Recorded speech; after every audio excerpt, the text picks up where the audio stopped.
My grandkids and I absolutely love watching Is It Cake? And so when I saw this idea on YouTube, I knew that we had to give it a go. And thanks to Bree's brilliance, we got the colours exactly right. We did purchase some dish sponges to get the colours right and to compare. And honestly, this looks so brilliant.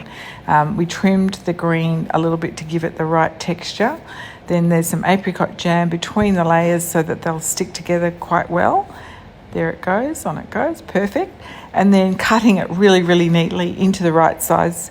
And, you know, you really can't tell the difference. They are so amazing. I just love it. And then just to finish it off, we put a little bit of whipped egg white to look like dish foam. And then last but not least, put it on a dirty plate.